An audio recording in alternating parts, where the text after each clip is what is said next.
E aí galera, beleza? Ainda sobre o primeiro vídeo sobre a coreografia, me questionaram bastante sobre quais livros ou quais pessoas eu teria consultado para formular minhas opiniões. Então eu vou estar mostrando aqui alguns dos livros que acabaram me auxiliando, além de professores e teólogos e pastores, tanto meu pastor como meu primeiro professor de teologia, que me auxiliou bastante na formulação das minhas ideias e numa explicação bíblica para mim estar formulando minhas ideias. Então, né, além das pessoas que sou muito grato que me ajudaram, eu tive alguns livros que me auxiliaram bastante, além de seminários que eu já assisti. O primeiro dos livros e o mais importante de todos que me ajudou foi com certeza esse, a Bíblia, né? A Bíblia apologética com apócrifos.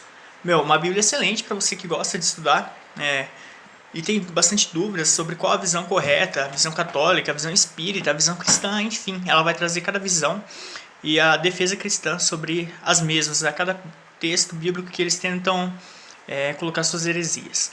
Além dela, para cada interpretação de texto que eu posto, eu usei esses livros.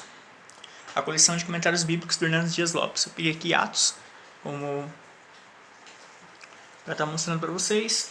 Então, cada versículo que eu uso, eu pego não somente as minhas ideias, a minha interpretação, mas também busco a interpretação de outras pessoas que têm bem mais experiência e bem mais conhecimento que eu. No caso, eu busquei aquele que eu acredito que seja um dos maiores, se não o maior, teólogo do Brasil e expositor da palavra, que é o Hernandes Dias Lopes. Mas, infelizmente, a coleção do Hernandes ainda está incompleta e não tem os salmos dele. Então, quando eu cito Salmos 150, eu também não uso só a minha opinião, mas eu pesquiso e pesquisei com outros teólogos também, além do principal de todos que eu acredito que poderia ter me ajudado, que foi Os Tesouros de Davi, do Charles Spurgeon. Foi o considerado o príncipe das pregações, né? Então, é um material seguro, uma fonte segura que você pode estar pesquisando. Ainda sobre dúvidas, sobre a Bíblia e tudo, eu usei bastante para quando eu tenho dúvidas e uso no dicionário bíblico Chaplin. Quando você tem dúvidas sobre alguma palavra, algum significado, até mesmo às vezes do grego, do hebraico, enfim, é um ótimo livro, um ótimo dicionário. Além disso, para mim estar formulando as minhas ideias e aprofundando sobre o que era o pragmatismo, antropocentrismo e além dessas coisas, eu usei Evangélicos em Crise. Esse livro é excelente. Vou estar dando uma abrida no sumário dele para estar falando algumas das partes que me ajudaram. A dimensão da crise depois dos supercrentes e o culto à personalidade. Então, quando eu falo de um culto antropocêntrico voltado para o homem e não cristocêntrico, eu não usei somente as minhas ideias, mas usei Paulo Romero, que é um cara muito inteligente na parte apologética. Esse livro vai tratar principalmente das heresias no campo da batalha espiritual, que é um campo vasto e fértil para a mente das pessoas. Então vai tratar ali sobre muitas dessas coisas. E para mim, tá formulando mais uma ideia sobre o pragmatismo, usei esse livro excelente, Com Vergonha do Evangelho, quando a igreja se torna como o mundo, John MacArthur. Um livro show mesmo. O sumário dele, as principais partes que me ajudaram. O cristianismo em declínio, a igreja amigável e eu quero uma religião show. Esse livro vai falar muito sobre como o pragmatismo tem adentrado dentro da religião, dentro das igrejas hoje, qual é a consequência e o estrago que ele faz e o que a palavra de Deus alerta, como o que deve ser feito para atrair pessoas e para manter pessoas na igreja. Então, quando eu falo do pragmatismo e atrair o mundo para a igreja, eu falo com propriedade não minha, mas sim de John MacArthur, entre outros teólogos excelentes. Ele eu considero um dos maiores teólogos dos dias de hoje, o maior escritor também. Além desse livro do John MacArthur, usei esse outro livro dele, Fogo Estranho. Um olhar questionador sobre a operação do Espírito Santo no mundo de hoje. Um livro excelente, de verdade mesmo. Vai falar bastante sobre a ridicularização do Espírito, uma nova obra do Espírito e examinando os Espíritos. É um livro excelente na questão de discernimento espiritual, para você ter uma ideia bíblica do que é obra do Espírito Santo e o que não é. Qual é o principal papel do Espírito Santo, que é convencer o homem do pecado, que é levar o homem ao arrependimento, não ao emocionalismo, que é apontar a Cristo e não para o homem como centro. Eu uso esse livro quando eu falo sobre as obras do Espírito Santo e qual é o papel dele. A ideia de John MacArthur, entre outros grandes teólogos, eu usei para estar expressando a minha opinião e formulando ela sobre uma base sólida, que eles usam muito a Bíblia.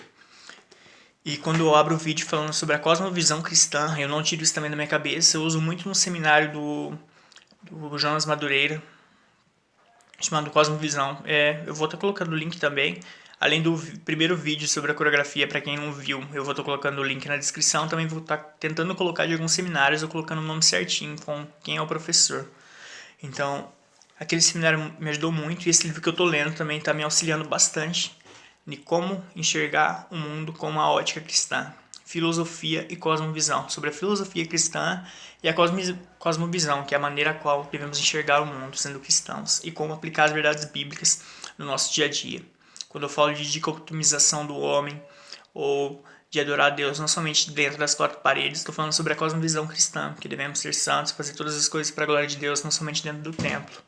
E além desse, não desmerecendo todos esses livros que me foram muito fundamentais, é um livro que me auxiliou bastante em saber qual seria a reação desse povo a qual o meu vídeo ia confrontar, pois a maioria deles tem isso nas suas igrejas, né, igrejas oriundas do neopentecostalismo e que incorporam alguns elementos deles. Eu usei esse livro para mim saber quais seriam as consequências e como eles iriam tentar refutar ou querer contra-atacar. Arthur Schopenhauer, 38 estratégias para vencer qualquer debate, a arte de ter razão. Esse livro mostra como você não tendo a razão, você pode conseguir vencer e convencer as pessoas no debate. Esse livro é excelente, do Arthur Schopenhauer. Não é um cristão, mas é um livro ótimo para quem gosta de debates, da parte da apologética, que querendo ou não, a consequência é debate. Então, quando eu fiz o vídeo, a minha intenção não era um debate, não era uma briga com esses irmãos neopentecostais, mas eu sabia que seria uma consequência, pois eu ataquei algo que eles defendem com unhas e dentes. E esse livro me auxiliou muito como eles iriam reagir. Então, esse livro é do Arthur Schopenhauer, ele é um discípulo de Friedrich Nietzsche, e ele traz um pouco da maiêutica socrática, chama algo assim, que é o parte de ideias, como você faz uma argumentação e como defender a sua argumentação. E aqui ele mostra como atacar a argumentação de alguém. Foram o que fizeram nos comentários do Facebook. Quem pôde acompanhar aquilo que foi deplorável, né? Infelizmente, alguns cristãos foram muito baixos, mas eu tinha ciência que isso ia acontecer através desse livro. Que é generalizar as informações do seu oponente, mude o significado das palavras-chave do oponente, confunda a argumentação, o que mais? Faça o oponente concordar de forma direta, desestabilize o oponente, use a psicologia da negação, e a principal deles que foi provocar o oponente. Então, todas as vezes que eles provocaram de forma pessoal, aqueles que defenderam a verdade bíblica nos comentários, eu tinha ciência disso, que eles iam ter um ataque pessoal, atacando a vida pessoal das pessoas, tentando fazer acusações que não tinha nada a ver com o debate. Isso já estava bem claro para mim e eu tinha ciência através desse livro, que me auxiliou bastante nesse quesito. Então, por ataque pessoal, já estava, de certa forma, premeditado por nós, mas mesmo assim foi bem mais deplorável e baixo do que a gente imaginou. Mas mesmo assim, isso ainda não foi nenhuma surpresa pra gente. Então esses foram os livros que eu usei, além de debates que eu vi sobre isso, opiniões de grandes teólogos como Nicodemos, como Franklin Ferreira, como Jonas Madureira. Também teve um debate no Vejam Só de um pastor batista, que agora infelizmente não vou lembrar o nome, com uma coreógrafa pastora. Então esses foram os livros, vídeos, seminários, além de Inteligência Humilhada, o seminário, o livro dele que eu comprei para estar lendo, mas agora não está comigo, que me auxiliaram bastante na formulação da opinião, além dos pastores que me ajudaram. Então eu sou muito grato a cada um de vocês que me ajudaram para formular opiniões e no vídeo. E é só, galera. E lançaram uma pergunta que eu achei muito interessante, com tantas coisas mais importantes dentro da igreja para se tratar, porque se preocupar com algo que é muito pequeno, que é essa questão.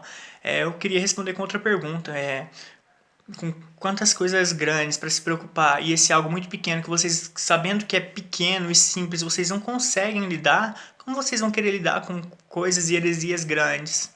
E é isso aí o vídeo. Deixar claro que é um vídeo racional, eu estou usando a razão, a Bíblia e não o emocionalismo, né, como aquele livro também diz. E minha resposta a essas pessoas no Facebook foi aquilo que Provérbios 16:32 vai dizer, né? Melhor sábio do que valente, melhor ganhar a paz do que uma cidade toda. Valeu! Graça e paz.